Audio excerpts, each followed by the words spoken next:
Bueno, buen día, gracias por venir, por los que vinieron. Bueno, representa al doctor Leo Fística, por cuestiones mayores no puede estar. Y bueno, esta jornada que se plantea sale de lo tradicional en el planteo de jornadas en relación a algunas patologías. Esto nos pone en una posición que tener que rever inclusive muchos protocolos donde hay situaciones emergentes que nos están poniendo en un escenario que tenemos que dar respuesta.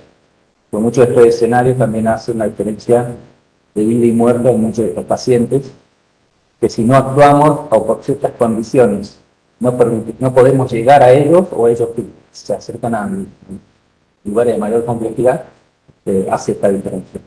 Así que por un lado creo que es prever muchos protocolos que hay presentes y agregar esta situación emergente. Si bien no tenemos situaciones como en otros países del mundo de guerra o terremotos a la fecha, pero sí tenemos otros eventos que hacen a la diferencia de vida y muerte de muchos de nuestros ciudadanos, ya sea en Bariloche, sino en las zonas rurales o en lugares próximos que conforman hoy por hoy lo que se llama cuarta zona, pero que es una superficie cuadrada bastante amplia. Así que bueno, la idea es poder avanzar con cuestiones que están presentes y bueno, como siempre decimos, se avanza con los que están y los que no se tendrán que acoplar a esos normativos o protocolos que se conforman. Así que bueno, es una buena actividad. Bueno, muchas gracias, Víctor. Buenos días, yo soy Nelson Junqueras, médico de personal, y esta jornada estamos haciendo en el contexto del Día Mundial de la Unión, que se conmemora todos los segundos jueves del mes de marzo. Hoy no es el segundo jueves, pero bueno, postergamos un poquito para poder tener el convocatorio que pudimos tener. Y la idea, el lema que la Sociedad Internacional de Neurología nos puso para que trabajásemos este año fue prepararse para el inesperado en población general. Nuestra población de pacientes es muy vulnerable y, tal como dijo el doctor Parodi, la intención es estar preparados para eventuales situaciones no esperadas y poder brindar la logística necesaria para que los pacientes tengan el tratamiento de él. Le voy a dar la palabra al doctor Guillermo Rosales, que es el coordinador de enfermedades renales de la Sociedad Argentina de Nefrología, ex presidente de la Sociedad Argentina de Nefrología y muy experto en esto. Guillermo, adelante. Muchísimas gracias, Nelson. Muchísimas gracias a todos los asistentes. Como hizo referencia Nelson, esto se comparte en base a la propuesta que fue este año del Día Mundial del Riñón.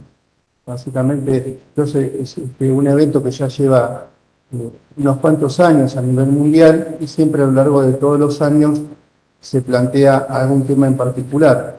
Básicamente lo que se busca es poner conciencia a toda la comunidad, no solamente la comunidad médica, sino toda la comunidad en general. Por eso esto está dirigido a toda la comunidad general, esta presentación, básicamente a este tema que hizo referencia, justamente es la vulnerabilidad de los pacientes con enfermedad renal crónica. Como les dije, el Día Mundial del Riñón, que se lleva a cabo, el lema fue prepárese para lo inesperado, apoyando a los vulnerables. Y lógicamente la Sociedad Argentina de Nefrología adhiere y comparte activamente desde el comienzo. Y cabe destacar que desde que se creó el Día Mundial del Riñón, la Sociedad Argentina de Nefrología ha sido una de las sociedades que más actividad tiene, porque esto nosotros tenemos que reportarlo a nivel mundial y uno puede entrar a la página de internet del Día Mundial y se ve la gran actividad que tiene la sociedad. No en vano, la Sociedad Argentina de Nefrología se fundó en la década del 60, en el mismo año que se fundó la Sociedad Internacional de Nefrología, así que es una sociedad pionera. Pero bueno, es una sociedad básicamente enfocada desde el punto de vista científico, de puertas para adentro, y bueno, y es lo que muestran las sociedades científicas, es que tienen que estar de puertas para afuera, porque si queremos lograr cambios, tenemos que hablar con todos, ¿no? Con todos los actores. Y bueno, primero definamos vulnerabilidad. Estamos hablando de vulnerabilidad. ¿Vulnerabilidad qué es eso? Es la incapacidad de respuesta ante la exposición a riesgo. Y esta incapacidad de respuesta obedece a una ineptitud para enfrentarlos o una inhabilidad para adaptarse activamente. Y como vamos a ver, la vulnerabilidad no involucra solamente a la persona, en este caso al paciente con enfermedad renal crónica, sino todo el sistema que está alrededor de él, lógicamente, y toda la sociedad, o sea, todo cómo responde el sistema ante esta exposición a riesgo. Cabe destacar, sé que después vamos a mostrar datos eso, que uno repite la palabra enfermedad renal crónica, como dice la palabra, es la enfermedad que afecta a los riñones, que puede llevar un proceso de 3 a 40 años, que se clasifica en estadios, como vamos a ver, y que es de alto impacto, o sea, porque el riñón no es un órgano que da síntomas, como pasa con el corazón, ¿no? Todos los pacientes saben lo que le pasa al corazón, qué tiene que ver el colesterol con la salud arterial, pero ningún paciente sabe de qué estamos hablando, o en la comunidad, cuando hablamos de problemas renales y mencionamos la palabra creatinina. Y algo que podemos mostrar como impacto es que 1 cada 8 argentinos tiene algún grado de enfermedad renal crónica. Y cuando digo algún grado, son estos estadios, que no voy a ponerme en la clasificación, pero sí saber que hay un estadio 1, que va a estar el estadio 5, y el estadio 5 es la persona que va a necesitar diálisis o trasplante. ¿Y esto por qué es importante? Porque no es que simplemente el paciente va pasando por estadios y puede terminar en diálisis. Que sumar cada uno de esos estadios es un estadio más en lo que se denomina morbilidad o posibilidad de complicaciones, entre esas cardiovasculares. Y como muestra esa curva, a medida que el paciente va perdiendo función renal, aumenta el riesgo de muerte, el riesgo de enfermedades. Esto, por ejemplo, se sabe que una persona de mayor de 65 años, desde el estadio 3A, ya tiene 6 veces más posibilidad de morir de causa cardiovascular.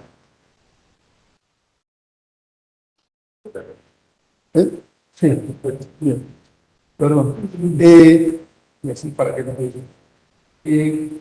Bueno, este efecto social que tiene la enfermedad renal crónica tiene efectos a nivel de la sociedad, efectos económicos. Por ejemplo, en países que llevan más o menos controladas sus cuentas, estiman que el 2 al 3% de la salud se invierte en atención de una población que es muy pequeña. Solamente el 0,1-0,2% de la población tiene algún grado de, digamos, la necesidad de diálisis.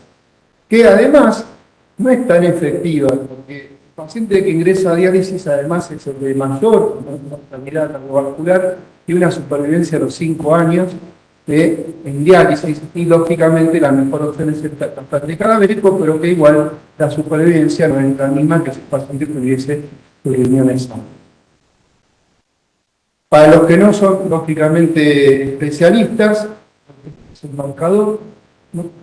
En el medio, acá se está mostrando lo que sería un circuito de hemodiálisis. Como dice la técnica consiste en la purificación de la sangre a través de un dializador, lo mueve una bomba de sangre, el paciente tiene que estar coagulando, en un sillón obviamente, durante un promedio de 4 horas.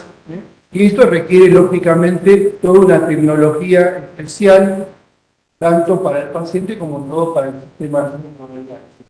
Para eso requiere la colocación de una fístula, es decir, preparar los vasos para que en cada sesión sean pulsados estos vasos para hacer la diálisis, o si no, puede colocarse a través de un catéter que puede hacer también el mismo tratamiento, y acá está un dibujo de una máquina de diálisis con el dializador. Lo que cabe destacar es que el paciente, para poder hacer el tratamiento de hemodiálisis, tiene que ir por lo menos 3 veces por semana al centro de diálisis, 4 horas por sesión promedio, lógicamente, y acudir a los centros que son para el diálisis.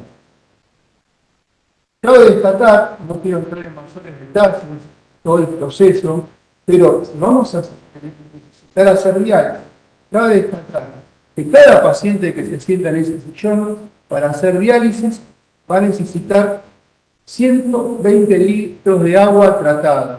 Cuando digo agua tratada es el agua de red, que tiene que llevar a esta máquina especial llamada osmosis-inversa, que tienen todos los centros de diálisis, y lo que hace es generar agua tratada, agua H2O pura, digamos.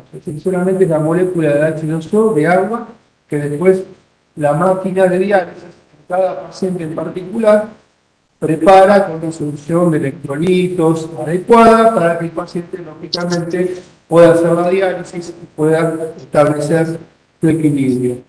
Pero fíjense, este número, acá ya estamos mostrando, digamos, necesidades y vulnerabilidades del sistema, ¿no? Que es la necesidad por paciente de 120 litros de agua. Cuando digo 120 litros de agua es tratada, o sea que en realidad por paciente se está necesitando más agua, porque esta ósmosis hace lo que se llama el rechazo. Una ósmosis que funciona adecuadamente rechaza el 90%. Rechazar el 90% significa que toma el 10% de ese 100%. Entonces, fíjense que en realidad estaríamos hablando casi de 1000 litros de agua tratada por paciente en realidad. O sea que por sesión, exactamente.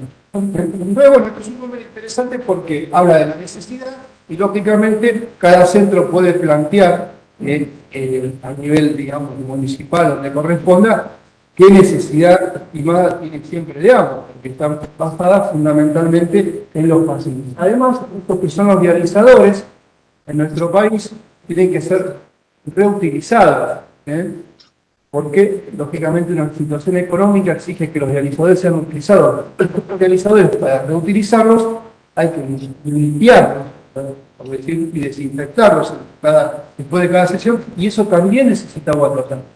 Así que es un alto requerimiento de agua de red que se necesita para esto. ¿Y el cantidad de pacientes tienen por día? Eso dependerá del tamaño de cada centro. Si querés destacar el centro de... Perfecto. Bueno, nosotros empezamos por la calidad de agua que detecta la calidad. Lo que vamos a tocar es todo el ideal que tratamos primero. Bueno. Y los otros Así que bueno, lógicamente, bueno, estamos mostrando entonces parte del sistema. La otra alternativa para los pacientes es la diálisis peritoneal. Esta realmente es una alternativa muy, muy interesante que hay que seguir desarrollando. Lamentablemente en nuestro país menos del 7% de los pacientes tienen esta modalidad. La ventaja de esta modalidad es que es un tratamiento domiciliario, o sea que el paciente no tiene que ir al centro de diálisis, con las ventajas que ello acarrea, sobre todo cuando puede haber, digamos, dificultades en la movilidad, en el traslado, etc. Pero, por otro lado, exige cierto traslado porque este paciente, para hacer la diálisis, necesita estas bolsas de diálisis peritoneal, que son bolsas de aproximadamente 3 litros, y el paciente puede llegar a consumir 5 bolsas promedio por día. O sea que al paciente le llega todos los meses a su domicilio todo un montón de cajas para este mini depósito en el cual le va a dar justamente este tratamiento, y ese paciente sí tiene que seguramente ir una vez por mes al centro de diálisis para consultar. Es una práctica que lógicamente reúne muchísimas ventajas y se puede hacer. El tema del costo de efectividad, como vamos a ver, incluso lo que pasó con COVID, mostró también ciertas ventajas. La otra alternativa es el trasplante renal, que puede ser un donante vivo o lógicamente un donante cadavérico, es lo más parecido al reemplazo renal. Es un paciente que obviamente no va a depender de ir frecuentemente al centro de diálisis, pero es un paciente que, bueno, exige cuidado, sobre todo por la inmunosupresión y por los controles médicos que va a requerir, y la provisión de esos medicamentos que evitan que el paciente rechace esa receta. Y como digo yo, la vulnerabilidad se pone a prueba en situaciones de catástrofe. O sea, cuando, digamos, la vulnerabilidad ya la definimos, y cuando vemos que se nota más la vulnerabilidad, lamentablemente cuando ocurre algo, que tratamos de hacer, evitar, ¿no? Y bueno, una de esas catástrofes fue lo que nos pasó con COVID. La pandemia COVID y la enfermedad renal, la pregunta era: ¿estábamos preparados? denotando acá en esta imagen el paciente más vulnerable del sistema. Tenemos que definir los más vulnerables que tuvimos, eran los estadios 5, particularmente más los de hemodiálisis que los de peritoneal. También los trasplantados por su inmunosupresión, pero el trasplantado tenía una ventaja como el de peritoneal, podía cumplir con el aislamiento. O sea, el paciente de hemodiálisis fue uno de los pocos pacientes que no pudo cumplir con la norma más importante en la primera etapa, en la primera ola, que no contábamos con vacunación ni otra medida, que era el aislamiento. El paciente rompía 3 veces por semana el aislamiento. Y lógicamente, el aislamiento que implicaba mayor riesgo de infección. Se debía brindar el tratamiento de hemodiálisis a pacientes en forma semanal, compartir la sesión de diálisis con otros pacientes, pero en un escenario de aislamiento. Esto además requería recursos humanos especializados, tecnología de insumos, y además agregó una cosa además, que era que el paciente se internaba, requería diálisis internado, o sea que implicaba todo también una logística para poder dializar a ese paciente, sobre todo si la condición clínica no lo permitía, como muchos pacientes que terminaban en terapia intensiva. Estábamos hablando de un número en ese entonces en Argentina de 30.000 pacientes en hemodiálisis. Y lógicamente esta imagen es una imagen realmente que golpea y que muestra lo que implicó no solamente los pacientes que estaban dializando, sino en lo que sería un estadio 4. Esta curva es la tasa de incidencia. Cuando uno habla de tasa es número de pacientes, un número de apoyo de un denominador de otra cosa. En este caso, número de pacientes por millón de habitantes. Promedio en Argentina entra 140, 150 pacientes por millón de habitantes. ¿Qué pasó en el 2020? La tasa más baja histórica desde el 2004. Hay cierta tendencia a aumentar la incidencia, ¿por qué? Sí, porque aumenta también la población, aumenta la edad del promedio de la gente, por eso mayor prevalencia de hipertensión y también de diabetes, y lógicamente hay cierta tendencia. En 2070 cayó acá la tendencia de incidencia. ¿Qué pasó? ¿Los pacientes que estaban en su casa? No, los pacientes fallecieron. Eran pacientes estadio 4, pacientes estadio 4 de alta mortalidad cardiovascular, que lógicamente hacía que estos pacientes también, no solamente los que respetaban demasiado el aislamiento, capaz, el sistema de salud no llegó adecuadamente a estos pacientes para brindar el aislamiento. Esto expresado también en terapia de reemplazo renal, incluye hemodiálisis y trasplante, obviamente la tasa más baja. Este es un gráfico que hizo el doctor Marinovich de registro y muestra claramente lo que tendríamos que haber esperado si no estaba la pandemia y lo que tuvimos por la pandemia. Mostrando que el mayor valor negativo se dio a partir de más de 55 años. Dando el mayor pico de número negativo esta población de 60 a 64 años. Es decir, lógicamente, a medida que aumenta la edad de los pacientes y en pacientes ancianos, obviamente este riesgo, digamos, fue mayor y esto va asociado recientemente seguramente a la mortalidad. Llevamos a cabo entonces medidas desde la sociedad urgentes, que fue capacitarnos. La pregunta era, ¿estábamos preparados? La verdad que no. Teníamos una ventaja. La historia se estaba escribiendo en el hemisferio norte, ¿no? Así que la conexión con distintos centros especializados de Europa y de Estados Unidos permitió llevar a cabo la información necesaria para, bueno, la mala experiencia vivida, por ejemplo, de España, ¿no? Este fue el primer webinar que hicimos en la sociedad y que invitamos justamente a la doctora Mariana Olcochea de Gregorio Marañón, contando algo que, bueno, parecía increíble, pero bueno, iba a pasar, ¿no? A cabo llegamos entonces también con la Sociedad Argentina de Infectología recomendaciones prácticas para el manejo de los pacientes con enfermedad renal, como es necesario, que tendría que hacer. Y, lógicamente, empezamos a aparecer en todos los medios que nos abrieron las puertas para decir los pacientes renales crónicos son vulnerables. Al principio no estaban incluidos en la prioridad los pacientes seriales para la vacunación. Inmediatamente, bueno, el hacer, digamos, ruido en reunirse, manifestar estas cosas, sirven para algo, bueno, sirvieron justamente para que fueran incluidos los pacientes en esto. Estos son números también importantes que se llevaron a cabo gracias al registro. En ese entonces, digamos, uno de los datos más duros que mostraba, porque un registro realmente que se lleva muy bien en el año 2004.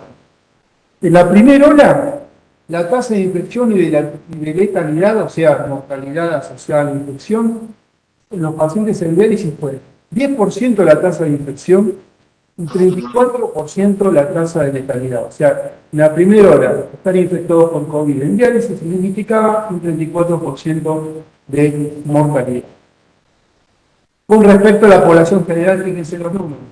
De 10% a 5.5 solamente la tasa de infección y la mortalidad, que era la letalidad del 34%, solamente el 2,3%. O sea que si lo decimos en número, 12 veces de letalidad mayor en los pacientes en diálisis con respecto a la población general. Cabe destacar, sí, un dato interesante. Lo dije, tasa de infección del 10%, pero eso fue para los pacientes de hemodiálisis. Para los pacientes de peritoneal, la tasa de letalidad fue la misma, o sea, si se infectaban, el pronóstico no pasaba por una modalidad u otra. Pero la tasa de infección fue similar a la población general. Y lógico, estaban infectados. La ventaja, lógicamente, entonces, de una terapia con respecto a otro, a considerar, lógicamente, en la etapa. Y lo segundo, bueno, esta prioridad que nos dieron a la vacunación permitió hacer la tal vaculeada Sputnik, era lo que había, la usamos y realmente mostró ser segura y eficaz, y fue el único trabajo, incluso a nivel internacional, publicado en pacientes en diálisis, demostrando entonces la efectividad de esta vacuna que se hizo en el caso de la Ciudad de Buenos Aires. Nos dieron en la Universidad de Buenos Aires un vacunatorio especial, entonces se vacunaron en operativo así todos los pacientes que estaban en diálisis. Como dije entonces, el Día Mundial del Riñón plantea prepararse para el inesperado y apoyar a los vulnerables, y lo que ven los vulnerables a veces es que lo que les falla es la accesibilidad a sus necesidades. Entonces, en realidad uno tendría que decir que la accesibilidad debería ser directamente proporcional a la vulnerabilidad del paciente. Y cuando hablamos de una catástrofe, es un suceso desdichado en el que se produce gran destrucción y muchas desgracias con grave alteración del desarrollo normal de las cosas. Y un desastre es un hecho natural o provocado por el ser humano que afecta negativamente la vida, el sustento de la industria y desemboca en cambios permanentes en sociedades humanas, animales que habitan en ese lugar, ecosistemas y medio ambiente. Cabe destacar que lamentablemente, dicen las Naciones Unidas, que América Latina y el Caribe es la segunda región del mundo más propensa a desastres, estamos en Latinoamérica, y fíjense lo que significó el COVID, en lo que clasificaban países mejor preparados, países peor preparados, nosotros estuvimos en esta franja intermedia de países con preparación médica, que en realidad no es uniforme. Argentina es muy extensa y nos encontrábamos con regiones o lugares muy preparados y otras, digamos, en realidad no les parece este color naranja un promedio del país que lógicamente también tiene sus desigualdades. Entonces, el impacto justamente de los eventos desastrosos en los pacientes habla de la vulnerabilidad. Cuando hablamos de enfermedades no transmisibles, que ustedes saben que incluyen enfermedad cardiovascular, diabetes, cáncer, hipertensión, las enfermedades pulmonares y las enfermedades renales crónicas son las principales causas de muerte y discapacidad de todo el mundo, y sobre todo en países de ingresos medios y bajos, como en el caso de En caso de emergencia, este sector de la comunidad, como les mostré con el ejemplo del COVID, se encuentra entre los más vulnerables de la población, debido a sus continuas necesidades de atención coordinada, la cual a menudo es de por vida, como en el caso de la hemodiálisis crónica, e implica un complejo tratamiento continuo. Cuando hablamos de vulnerabilidad, tenemos que hablar de dos tipos de vulnerabilidades, entonces. La vulnerabilidad asociada a la enfermedad renal crónica, esto es todo lo que le pasa a un paciente con enfermedad renal crónica, que no voy a describir los síntomas y los signos, pero ya hablamos de un paciente que es propenso a tener muchas enfermedades, y sí hablar de la vulnerabilidad asociadas a las necesidades del tratamiento, que esto hace a todo el sistema, no solamente al cuidado individual del médico, del enfermero o del paciente. Como dijimos, este paciente tiene que ser trasladado hacia el centro de diálisis, se necesita adecuada agua de red, se necesita la energía eléctrica, bueno, en situaciones como acá, la calefacción adecuada, la disponibilidad de todo este personal. Este personal también tiene que llegar al centro de diálisis, y lógicamente este personal tiene que estar sano. Una de las cosas que nos ocurrió en pandemia además es que el mismo personal estaba afectado por otros. Y también, lógicamente, como mencioné, todo el complejo proceso, sea de hemodiálisis o sea de diálisis peritoneal, requiere insumos. Y esos insumos tienen que llegar, lógicamente, a los centros de diálisis, o en el caso de pacientes de diálisis peritoneal, al centro de diálisis peritoneal. Esto fue todo lo que se llevó el Día Mundial del Riñón. Acá, bueno, una foto más para sumar de actividades. Y cierro con el Comité de Salud Renal, que es el comité de nuestra sociedad, al cual la provincia está muy bien representada acá por así que bueno. Muchas gracias. Bueno, ahora me toca a mí conversar con ustedes un poquito de la situación de los pacientes con enfermedad renal crónica en nuestra región. Tal como dijo Guillermo, la enfermedad renal crónica es una enfermedad silente, no se ve, no se palpa, no se siente nada.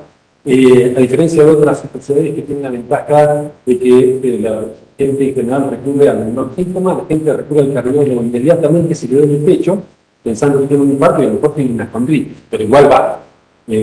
A nosotros, lamentablemente, nos consultan por dolor de espalda, lo hablábamos con el tema hace un rato, por lumbalgias que no tienen nada que ver con la función renal. Así que lo nuestro es una necesidad que requiere mucho enfoque a diagnóstico precoz. Es muy sencillo, que tiene que llegue a la población, porque a través de un análisis de sangre barato se determina la creatinina, a través de un análisis de orina se determina cómo están filtrando los riñones o cómo están funcionando, con una ecografía que también es un método barato y un poco agresivo. No importa que estás acá, ¿dónde vas? Mientras tanto, sí. Es muy fácil entonces hacer el diagnóstico de enfermedad. Tal como expuso Guillermo, la enfermedad renal crónica se divide en estadios. Lo que nos permite a nosotros los estadios es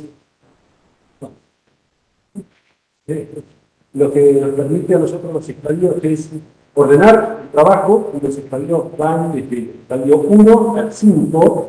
El 5 es el que nosotros, es el que nosotros podemos ver. Aquí tenemos el estadio 1, que son pacientes que están totalmente asintomáticos, y a medida que los años transcurren, la función renal se deteriora. Hay un camino inexorable en la insuficiencia renal, que es el deterioro de la función de los riñones. Eso ocurre por la patología que tiene el paciente, además porque envejecemos, ¿no? Entonces, nuestras funciones se van, no se van perdiendo, se van adecuando a nuestra edad. Esa es la realidad. Lo que vemos nosotros de la insuficiencia renal crónica, lo que sí tenemos claro es el estadio 5, que en realidad se divide en estadio 5 y 5D. Nosotros vemos esta puntita acá arriba, que son los pacientes que están dializados. Tenemos un registro, tal como mencionó el doctor Rosales, muy bueno, y tiene una sencilla razón, es que los financiadores, es decir, quienes pagan el procedimiento, quienes pagan el tratamiento, exigen que los pacientes estén registrados. Si no hay registro, no hay pago. Y como el tratamiento tiene que ser sustentable, sea quien sea que lo brinde, todos los pacientes que están en diálisis están registrados en el sistema digital.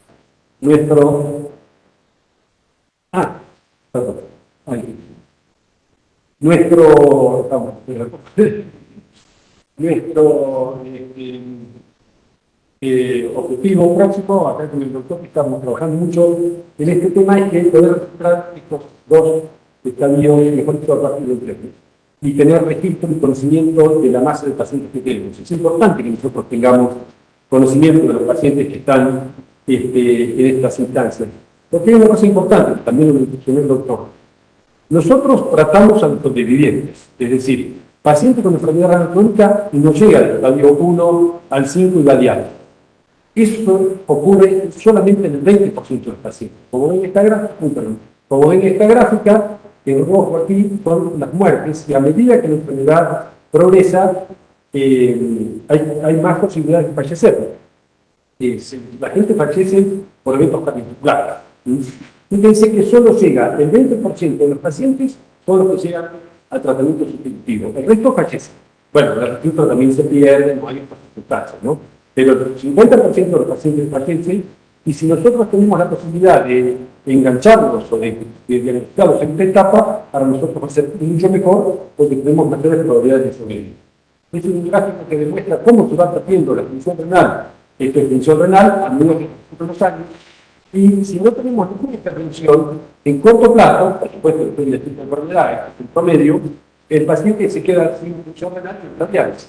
Y tenemos la posibilidad de un tratamiento en momentos tempranos de la enfermedad, esta curva se aplana, y entonces lo que logramos es tratar que ese paciente no llegue a diálisis, llegue en mejores condiciones o de retrasamos los vegetarianos. ¿Por qué les menciono todo esto? Porque hoy hablamos de catástrofe, pero también es importante, primero, conocer qué población de esta enfermedad, ¿no? Es decir, por ahora conocemos la población con 5D, que es el que está en diálisis. Aspiramos a conocer las poblaciones un poquito antes, para estar prevenidos y preparados, no solo ante eventuales catástrofes, sino a imponerles o ofrecerles un tratamiento, más que imponerles, ofrecerles un tratamiento que les permita a ellos aplanar esa curva, ¿no? Tal como mencionó el doctor Rosalís, está la hemodiálisis como una opción terapéutica, está la diálisis peritoneal. Aquí podríamos agregar también el tratamiento médico conservador, que es no intervenir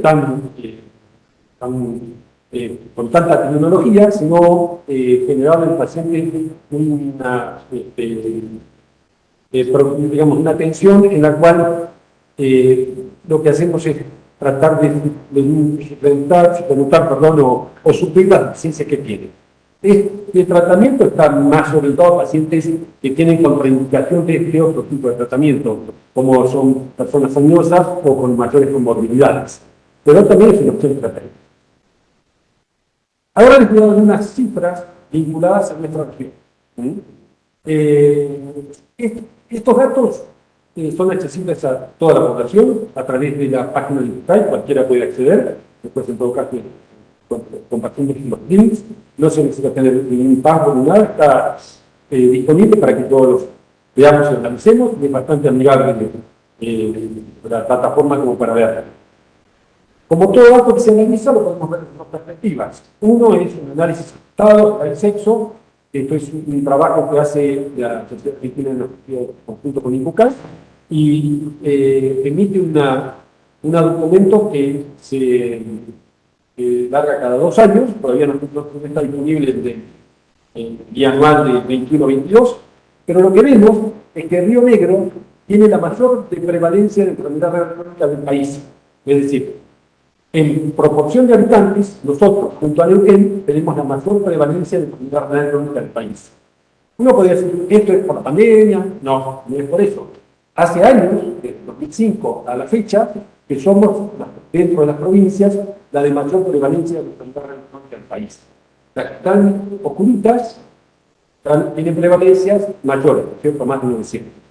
La prevalencia media nacional es esta que yo les marqué aquí, 650 pacientes por millón de habitantes. Esto significa que cada 1 millón de habitantes hay 650 pacientes en diálisis. Nosotros, desde hace años, tenemos cercanos a 1000. Un número que al principio analizado así, algo nos pasa. Esa es una visión. Y no es contexto actual ni el momento para analizarlo, pero sí saber que lo tenemos. También podemos decir, cuidado, que nosotros lo que hacemos es ofrecerle la diálisis a quienes lo necesitan.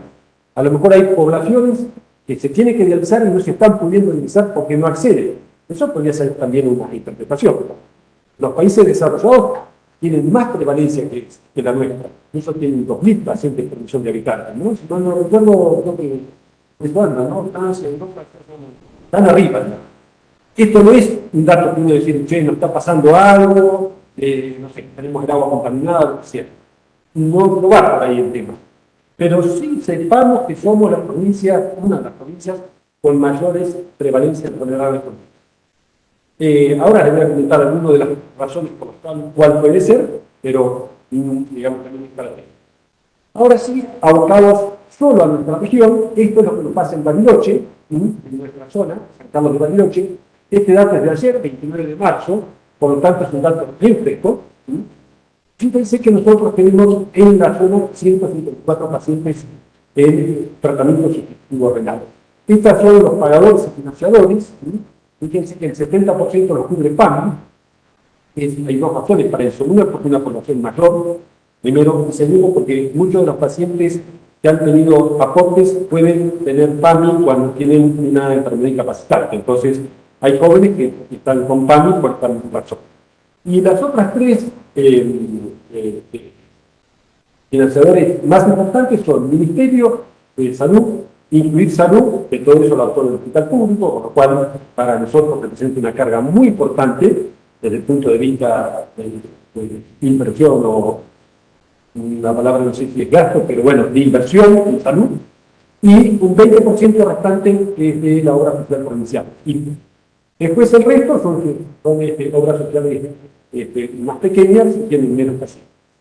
Con respecto a de dónde vienen nuestros pacientes, de dónde son nuestros pacientes, por supuesto que la mayoría son, después son dando mucho más acabado de esto, pero la mayoría son de Bariloche, pero ojo que también tenemos 12 pacientes de Chacobasi, que hay que traer, tal como veremos de 3 veces por semana, de la ruta cortada, haya nieve, si no viene se muere, es así, concretamente. Entonces, tenemos 12 pacientes que se trasladan, 5 son de San Angostura, 3 de Nahuatl, y después tenemos de Comac, Colonia Suiza, y aquí hay otras localidades que también viven. Uno podría decir numéricamente no impacta mucho, son vidas, hay que traerlas.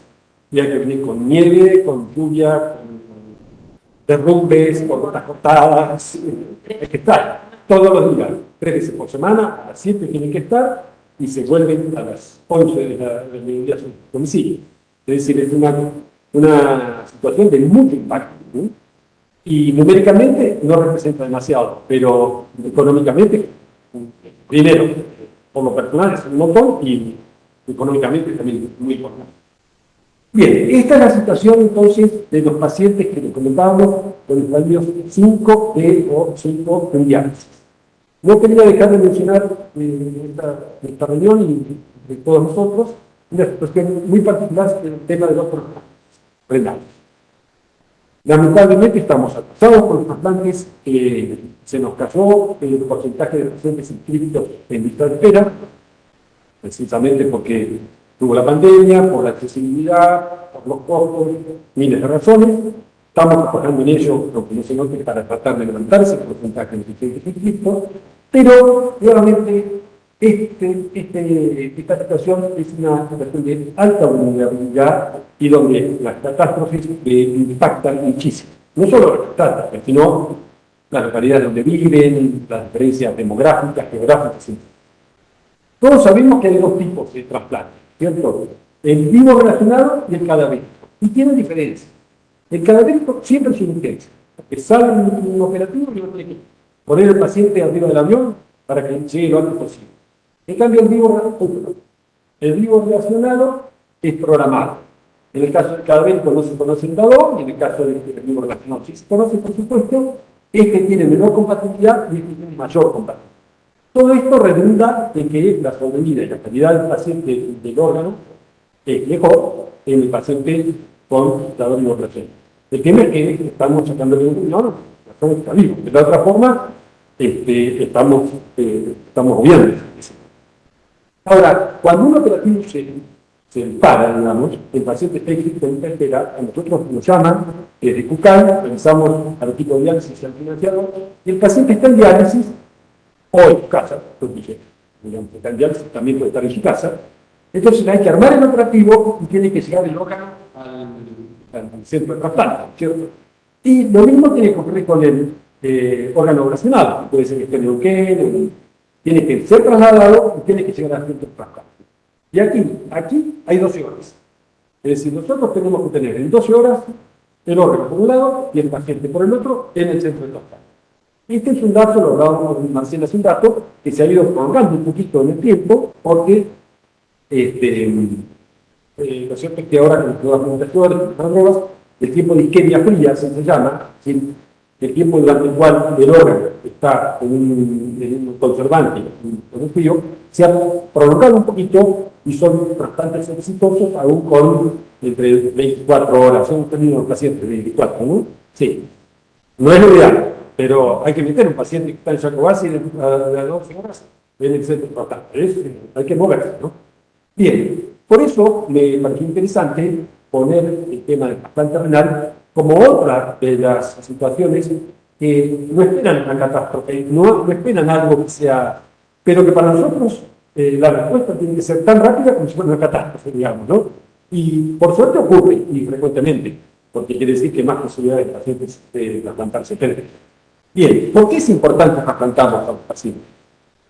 Primero, por la calidad de vida. El paciente deja de tener que recurrir al centro de diálisis 3 veces por semana durante 4 horas o utilizarse primero, fundamentalmente. Segundo, por la sobrevida. Este expresa, la supervivencia. Acá hay tiempo cero, todos están vivos, y acá corren los años, y fíjense que la sobrevida media de un paciente en diálisis, llena, son a los 5 años 40%. 40% de los pacientes están vivos a los 5 años de tratamiento. El paciente que está inscrito en esta espera, la sobrevida media es mayor, 70%. En cambio, el paciente trasplantado aún mayor, 90%. Por eso es importante tener los pacientes trasplantados. Y si analizamos el tema desde el punto de vista económico, que tenemos que hacer también porque necesitamos hablar de plata, así es. Vean ustedes, este es el análisis en 3 países de Latinoamérica, nosotros somos los oscuros, estos acá más negritos. Fíjense que es mucho más barato trasplantar que mantenerlo en diálisis. Aquí está en la línea horizontal, es un gasto fijo, expresado en dólares.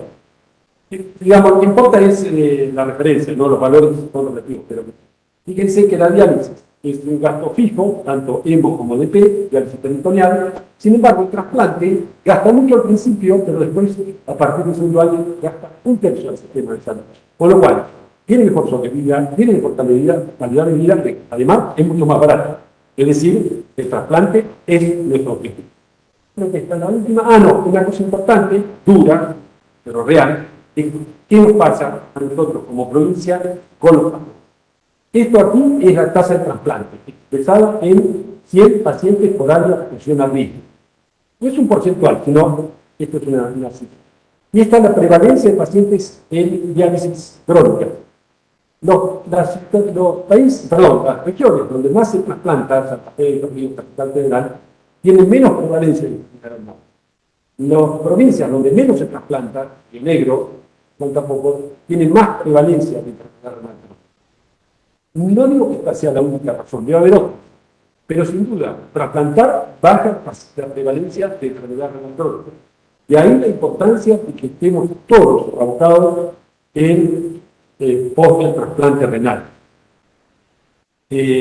Insisto, ¿por qué traerlo en una situación que estamos hablando de catástrofe? Esto no es una catástrofe, es un evento esperado, ¿no? y deseado, muy alejado de eso. Pero la respuesta que nosotros tenemos que dar como sistema es igual a la de una catástrofe, es decir, es una urgencia. Y nosotros tenemos que estar con el equipo totalmente puesto de acuerdo para ser eficaces y eficientes al momento que sale un trasplante, de poner el paciente donde debe estar, por supuesto, y no. Ahora sí, creo que esta es la última. Bueno, esto es nuestro deseo de tener el hospital a corto plazo hacia allá vamos, nos falta un poco de matemática, y así empezamos. Bueno, muchas gracias por su atención. Bueno, vamos a dar a Sofi entonces. Muy bien, Sofi, la doctora Sofía Menard y la coordinadora clínica de Serie Bariloche.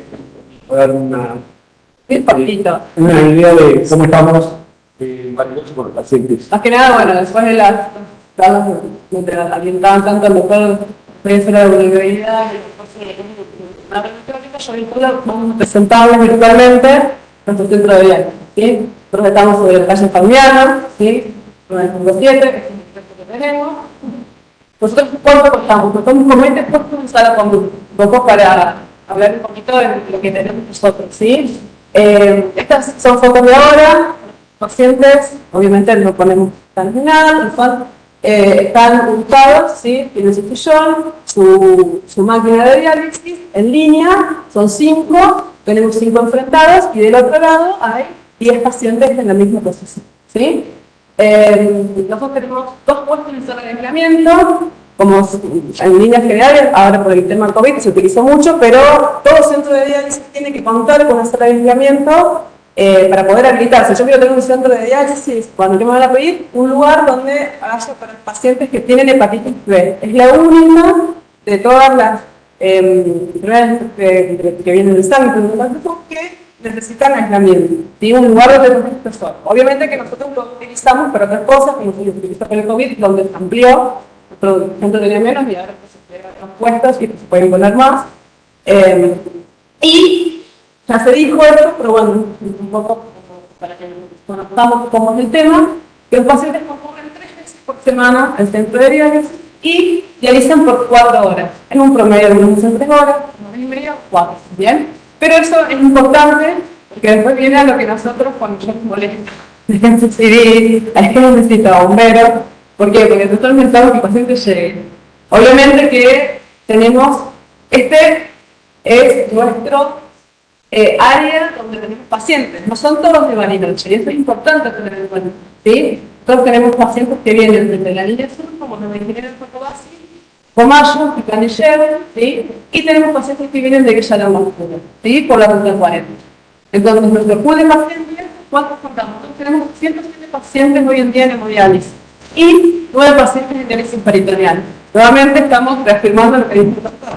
Muy pocos pacientes en diálisis peritoneal. Es algo que está a nivel de Argentina, estamos tratando de reforzarlo, porque es un tratamiento que es muy óptimo, y que estamos hablando, por ejemplo, de lugares con la accesibilidad un poco más limitada. Entonces, el paciente no tendrá que concurrir 3 veces por semana, ¿sí? Al centro de diálisis en Avenida Bariloche, pero tiene también sus compras, ¿sí? En algunas cosas, entonces, es en donde uno estamos trabajando para poder tener más pacientes, ¿sí? Si uno piensa desde el punto de vista del tratamiento, es más parecido a lo natural, ¿sí? Porque el paciente, como dijeron ambos doctores, utiliza su peritoneo, ¿sí? Utiliza su panza para dializarse, pero tiene que infundirse un líquido, y este líquido, esas bolsas, vienen en camiones, ¿sí? Vienen, al paciente le traen el tratamiento completo.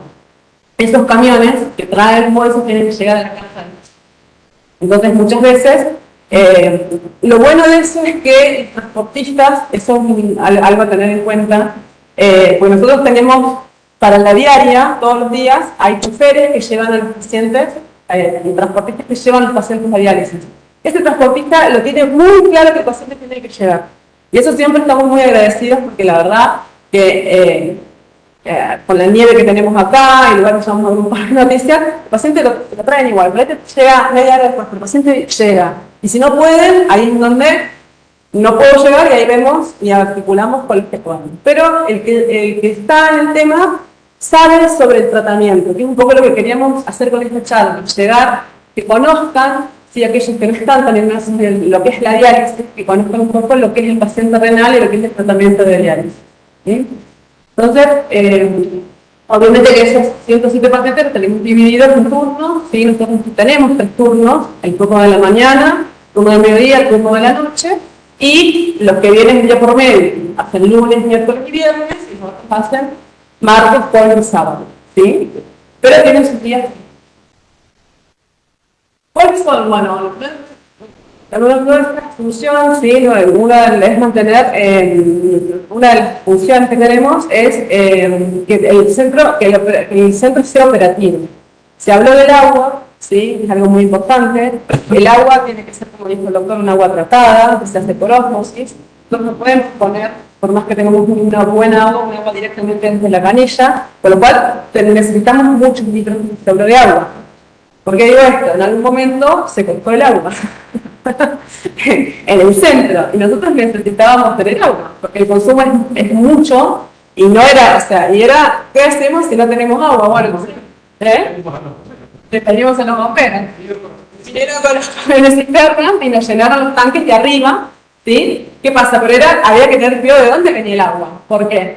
Porque el agua, nosotros, si bien la ósmosis hace todo el trabajo, básicamente, como dijo el doctor, el ósmosis inversa lo que hace es sacarle cosas que nosotros podemos tomar, pero que no está bueno que por un tratamiento esté. Vamos a hacer la famosa dureza, le saca el cloro del agua, que nosotros lo tomamos, porque de hecho el agua potable tiene que tener cloro para matar los bichitos, pero no nos mata el pan. Bueno, nosotros ese cloro lo tenemos que sacar, ¿sí? Para hacer el tratamiento de diálisis.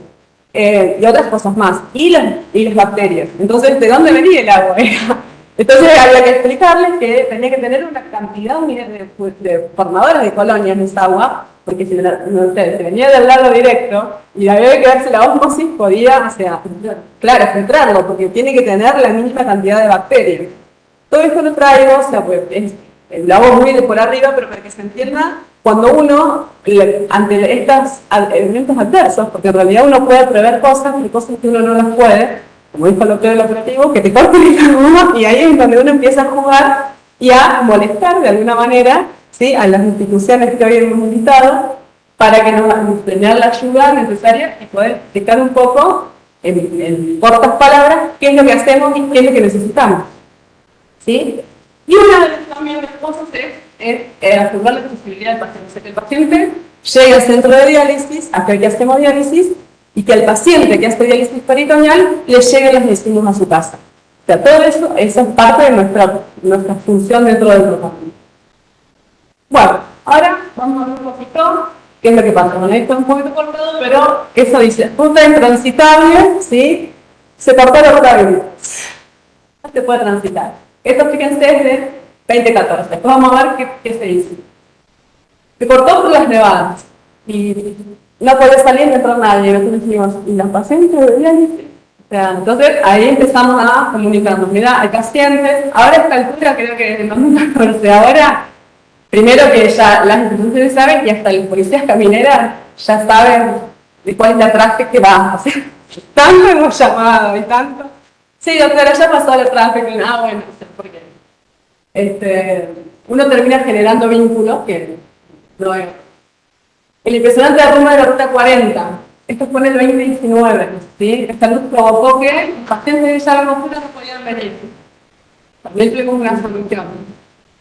La luz provocó el corte de la ruta 40 en Villa Langostura, ¿sí? Esto fue en el 2021. Temporal de nieve en Bariloche, o sea, acá no estamos exentos, no es que solamente es la ruta 23, ¿sí? Calles anegadas, y cuando se en calles anegadas significa que muchas veces los pacientes viven en partes muy altas de Bariloche y que es difícil acceder a buscarlos. Te llaman y te dicen, tengo más de 1 metro de nieve en mi casa, o sea, son pacientes, como digo, vulnerables, pacientes que tienen muchas cosas que no es que salen, que pueden salir con la nieve en la rodilla. Entonces, todas estas cosas tenemos que ver nosotros en el momento de dar una solución. Bueno, ante estas contingencias, que obviamente uno no las espera, como fue en su momento el volcán, como fue en su momento la pandemia de COVID, tenemos que hacer un plan de acción. Y no es que uno tiene un protocolo armado, sino que en el momento lo que surge, o sea, lo que hay, trata de tener la mejor abordaje. Y ahí entonces en donde empezamos a contar con todos ustedes, muchos de ustedes, empezamos a llamar, y donde uno empiezan a salir las soluciones, ¿sí? Como por ejemplo, que se evacuaron varias personas en vuelos sanitarios. Esto que yo les mostré del 2014, a los pacientes de la línea sur los trajeron en un vuelo. Les trajo un helicóptero y un vuelo sanitario. Obviamente que ahí intervino el ministerio, pero bueno, los pacientes, o sea, en Jacobasi, salió un vuelo y vino a casa. Fue todo un tema, porque vinieron los pacientes. En este momento también igual creo que había unas personas capturadas, hubo varios que pudieron ser evacuados, pero fue la manera que se encontró. No teníamos ruta, no había tren, había a veces que los hemos hecho venir en tren, y después, bueno, con rutas así, gendarmería con el MIMOC, que hemos cruzado, ¿sí? Después de los 5 pacientes varados en la ruta 23, y estaron 13 horas para hacerse diálisis en Bariloche. Estas son las cosas que están en los títulos de los diarios locales y que fueron realidad, y fue de la manera que uno pudo sacar al paciente de su domicilio para que pueda hacer el tratamiento. Y tener en cuenta que para el paciente esto también es un incertidumbre muy grande, porque él sabe tanto como nosotros que él necesita la diálisis, ¿sí? Porque si no se dializa, se muere.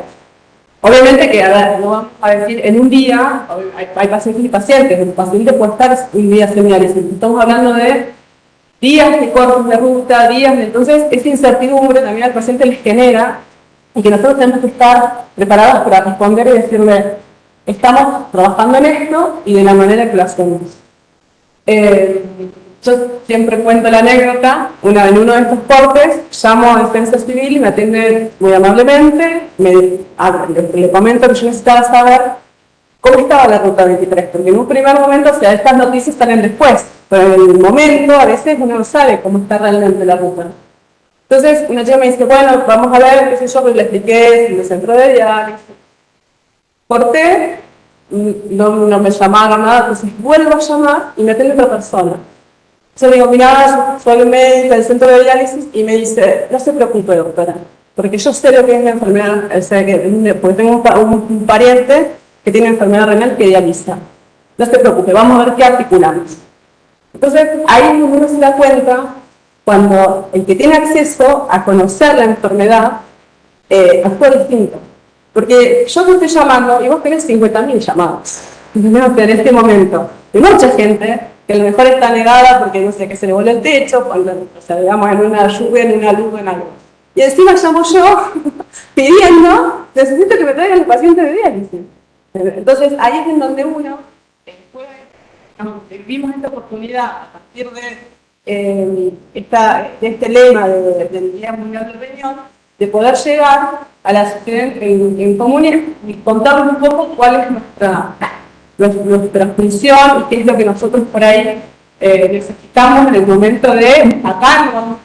No digo que tengamos un terremoto, esto fue más del lado de la guerra que terremoto que fue a nivel mundial. No tenemos volcanes cerca, las nevadas intensas, a luz de barro, o sea, tenemos, que después seguramente Andrés va a comentar bien todo lo que tenemos, pero hay cosas que pueden surgir y que nos van a surgir en el momento en que vamos a tener que salir a hacer. Así que bueno, nada, la idea era bastante cortita, era tratar de mostrar lo importante y nada. Gracias, Sofi.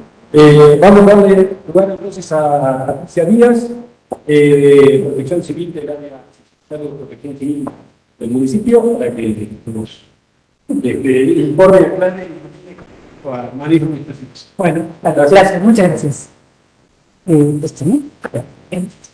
Bueno, mi nombre es Patricia Díaz y no voy a hablar de nada de riñones, porque no sé nada, salvo lo que me dijo ahora Nelson, porque me atendió por primera vez. Y antes que nada quiero decir públicamente gracias, Fernando, por mantenerme viva en el COVID. Bueno, la idea un poquito es explicar lo que hace la Protección Civil. No se llama más Defensa Civil, se llama Protección Civil, porque no nos defendemos de nada, sino que nos preparamos y nos protegemos. Entonces, esa es la idea, un poco el cambio de paradigma, de por qué no se llama más defensa y no protección. ¿Qué hacemos? Somos un ente de coordinación. Básicamente la Protección Civil es un ente de coordinación. ¿Qué hace? Trata de ser lo más proactivo posible, escribiendo los planes, el plan de emergencia de la ciudad y los planes de contingencia subsiguientes.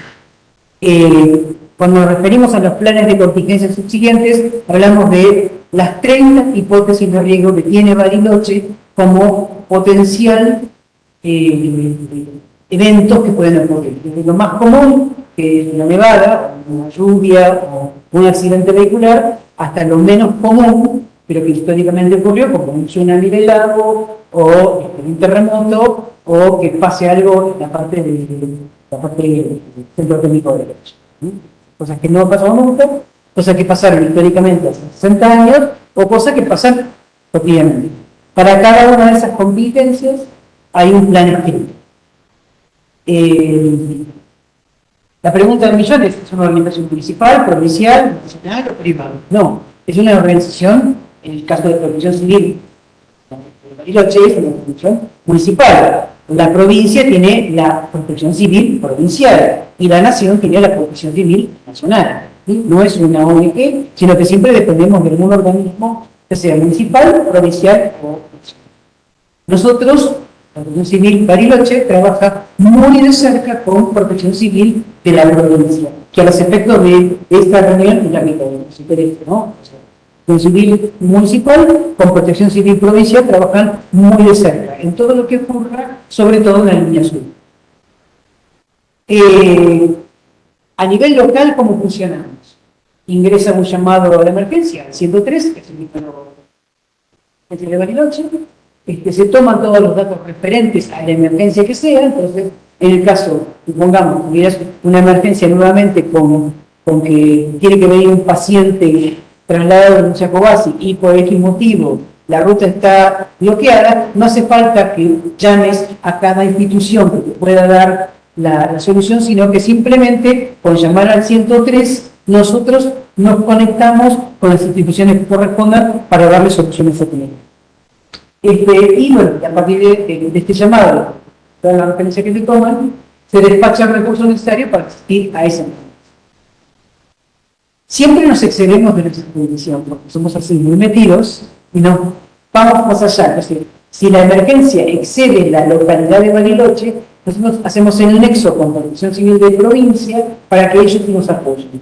Pero así y todo, movemos recursos locales para ir a asistir. Por ejemplo, nos ha ocurrido que han quedado vehículos varados en la ruta de Neuquén, o sea, en la ruta a la altura del cruce de Villa La Angostura hacia Bariloche, y nosotros hemos movido una máquina de un privado de Bariloche, traspasamos la jurisdicción de Dinahuapi, traspasamos la jurisdicción hacia la provincia de Neuquén, movimos el bloqueo y permitimos que 30 kilómetros de vehículos varados que había pudieron moverse. En ese sentido, en caso de una emergencia, no nos importa mucho el tema de la jurisdicción, sino resolver el problema cuanto antes. La cascada de acciones al momento de recibir el despacho es Protección Civil recibe el llamado, depende directamente de intendencias organizacional y coordina los recursos donde contiene, ya puede ser bomberos, o sea, la respuesta ante incendios, la respuesta policial, la respuesta de salud o la respuesta de maquinaria, cualquiera sea. ¿Por qué decimos la respuesta de salud? ¿Depende de nosotros el hospital? No, de ninguna manera. Pero muchas veces el mismo hospital nos llama para avisarnos que ya no tiene recursos. Entonces nosotros activamos a los privados para que vayan a apoyar la necesidad que está teniendo el hospital en cuanto a recursos de ambulancia. Los brazos operativos entonces de la Protección Civil son los recursos municipales, los recursos provinciales, los nacionales y privados. Nosotros agarramos todo. Le manoteamos a todo el mundo. ¿Por qué? Porque en el plan de emergencia de la ciudad todos firmaron que avalaban ese plan. Y cuando decimos todos firmaron los recursos municipales, los provinciales, los privados y los nacionales. Entonces, nosotros podemos activar, ya sea por la ley 2907, que es la ley de SINAGIR, del Sistema Nacional de Protección Civil, que permite que las protecciones civiles locales activen con las diferentes instituciones nacionales, provinciales, municipales y privados, y además porque ya está escrito en el plan nuestro de Bariloche, que está por ordenanza, así que, digamos, tiene doble refuerzo en cuanto a lo legislativo, el plan de emergencia. ¿Solo estamos para emergencias? No solamente estamos para emergencias. Estamos también trabajando fuertemente en lo que es la preparación. Por eso hay un nexo muy fuerte entre tal zona de Bariloche, cuarta zona sanitaria, las instituciones públicas y privadas que necesitan apoyo de algún tipo, porque el Instituto Civil trata de trabajar fuertemente en la preparación, ¿no? En qué cosas pensemos pueden hacer falta para, por ejemplo, el tema de diálisis. Bueno, ok, nos preparamos para eso y tratamos de ya ver este invierno. Por ejemplo, el otro día tuve una reunión con gente de Vialidad Nacional que fue invitada acá y le dije, si pasa algo, yo necesito tus máquinas disponibles al llamado, porque si a mí me llaman del hospital de que tienen que trasladar, o un instituto que tienen que trasladar gente con diálisis, te necesito la máquina ya. Ayer, limpiando la... Y la gente de Vialidad Nacional me dijo en ese momento, ya está todo organizado, no te preocupes, está todo listo como para, ante el primer llamado, dar respuesta e ir abriendo camino a los vehículos que tengan que traer a las personas que necesitan ir a diálisis. Entonces, un poco lo que tenemos es esto, ¿no? Trabajamos mucho en la planificación, en las estrategias, en la operatividad y en el tema de la eficiencia, la eficacia y la seguridad de que los recursos del Estado provincial, o sea, hospital, o las personas que tienen que ser trasladadas, lleguen en tiempo y forma y seguras a donde tienen que llegar para, en este caso, que nos compete hacerse la diálisis que le va a hacer la Por lo tanto, decimos que el paraguas que protege tanto al hospital como a la ciudad está compuesto por la Protección Civil Municipal, por la Protección Civil de la provincia, por Gendarmería, por la Escuela Militar de Montaña, que también nos molestamos cada vez que podemos, por Vialidad Nacional y por Vialidad Provincial. Y también, insisto, por los privados que están dentro del plan de emergencia de la ciudad y que dijeron, en caso de que necesites una máquina, contá conmigo.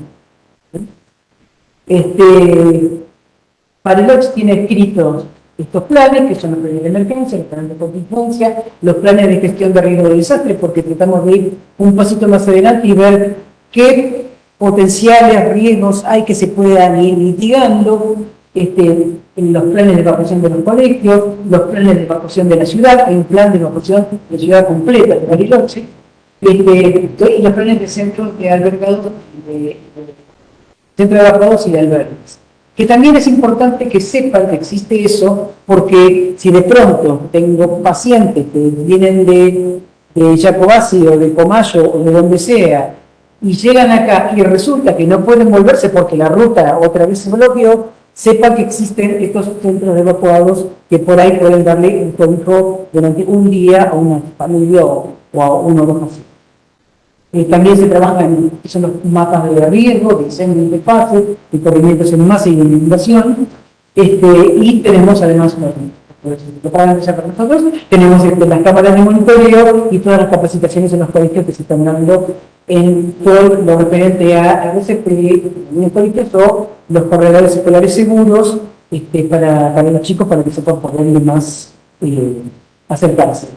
Creo que ya que damos cursos de RCP a las instituciones que nos lo solicitan, deberíamos incorporar, y esto va a hablar con vos, Pauli, deberíamos incorporar el tema, ella es nuestra responsable de capacitación, incorporar el tema que se hablaba recién, ¿no?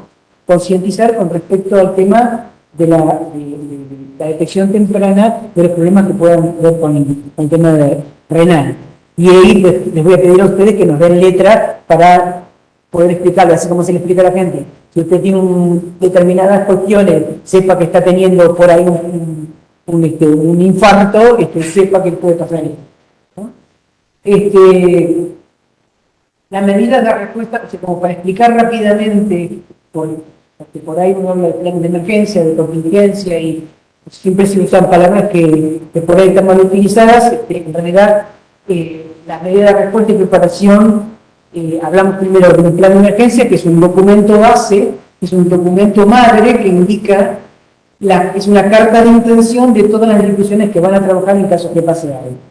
Entonces decimos, hay 30 contingencias, pero vamos a suponer que cada cajón de este armario es una contingencia, ¿sí? Entonces, cada el armario grande, que es el plan de emergencia, contiene muchos cajones, que son los planes de contingencia. Dentro de los cajones hay carpetas.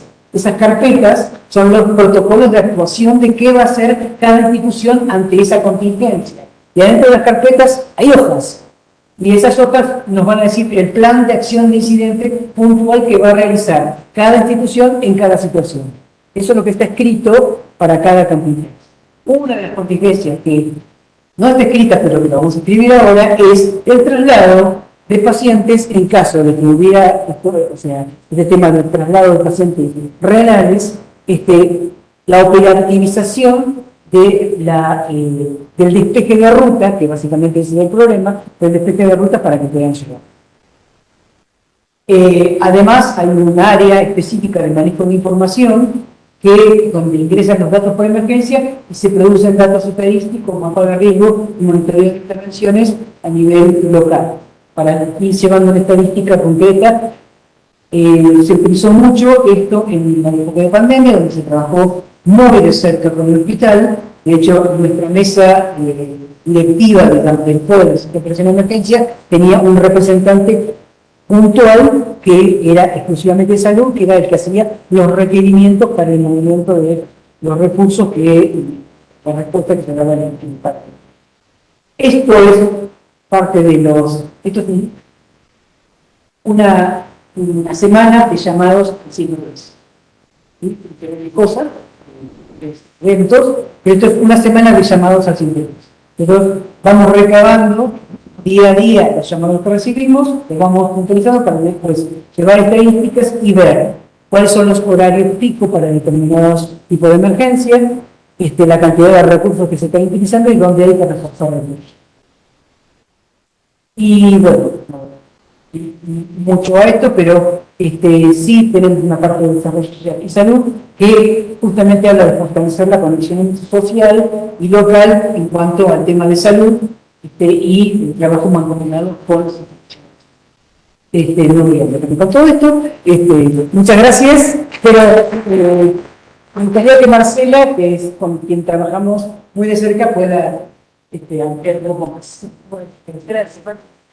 Bueno, yo ante todo quiero agradecerle a Nelson por esta participación y en realidad se hicieron datos muy importantes que quizás en el común diario conocíamos y como para ser más concisa, la idea es esto de poder preparar este plan de contingencia específico para estas zonas donde la accesibilidad, no solamente este tipo de pacientes que se plantea hoy, sino a varias situaciones, poder acceder de forma consensuada. Siempre que haya existido alguna situación catastrófica o de naturaleza o desastre, se ha trabajado, de hecho siempre ha salido a flote, sobre todo, y creo que es por el esfuerzo mancomunado de todas las instituciones.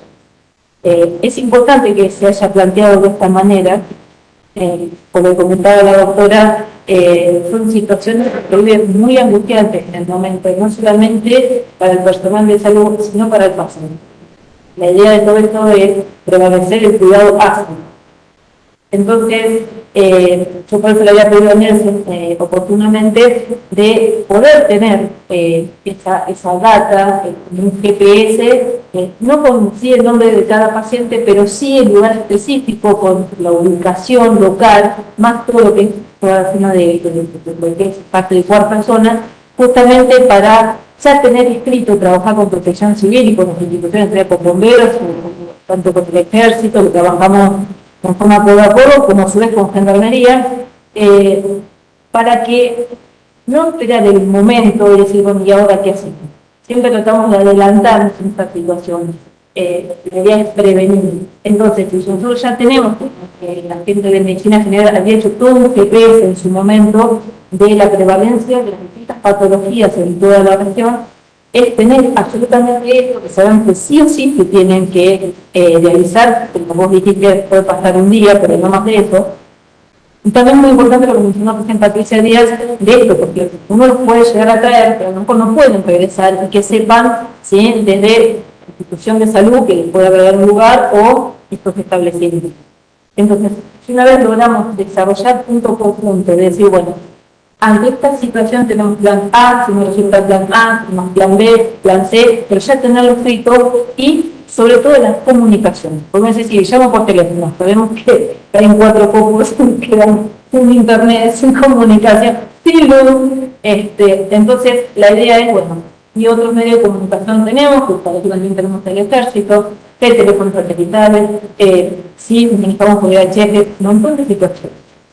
Y ahora podemos contar a través de emergencias y desastres de la provincia, con camiones sanitarios, pero tampoco tenemos tantos aeropuertos, por zonas de aterrizaje, el más cerca es Chacobazo, entonces me refiero por aquella zona.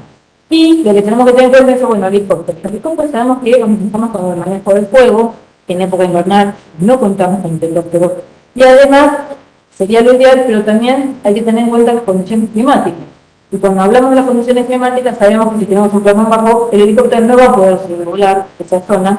También la autonomía y la distancia que tiene el helicóptero, que son más de 10 horas, y vuelta. ¿Sí? Entonces uno dice, bueno, ¿cuándo con un helicóptero? Sí, pero si la distancia es más larga, es imposible, y supongamos que llega, tiene que haber alguien que dé el combustible para el helicóptero para reponer para la vuelta. O sea, esto que vos hablabas, Nelson, con respecto a la parte económica, influye muchísimo en esta situación. Entonces, creo que para minimizar los riesgos y los daños en el paciente en sí, creo que hay que empezar con la difusión, de tomar conciencia de los daños que puede presentar un paciente con, no solo con diabetes y hipertensión, sino el hallazgo en una guardia, en un paciente joven con hipertensión, tener los signos de alarma, pero en general, en todos los servicios que hemos metido, y trabajar, tener a escribir, Patrick, todos los planes, pero ya detallados, para que pasa algo, no decir, bueno, ¿y ahora qué hacemos? ¿Dónde llamamos? Y si no nos responden de este lado, ¿qué respuesta hay que tener? La idea es, yo creo que esta charla fue muy importante, por lo menos a mí me sirvió para abrir la cabeza a un montón de cosas que no teníamos previstas, lo que hablaban ustedes y saltaban en estos planes. Y bueno, creo que sirve muchísimo y a ponerse a trabajar.